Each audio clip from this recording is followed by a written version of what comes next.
வணக்கம். நான் தான் அவுரங்கசீப். இப்பெயரின் பொருள் உலகை வெல்பவர் என்பதாகும். நான் ஷாஜகான் மற்றும் மும்தாஜ் ஆகிய இருவருக்கும் மகனாக பிறந்தேன்.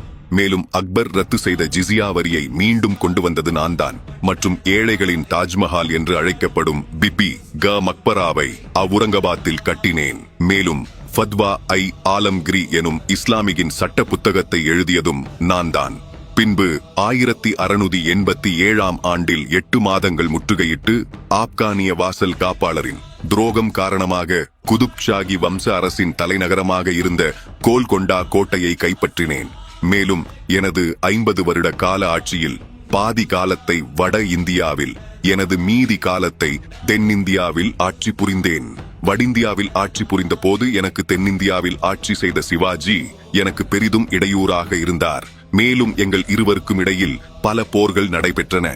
மேலும் சிவாஜி இறப்புக்கு பின்பு 1681 தென்னிந்தியாவிற்கு சென்று அங்குள்ள தக்கான சுல்தான்களிடம் போர் புரிந்து தக்காணத்தில் எனது ஆட்சியை விரிவுபடுத்தினேன்.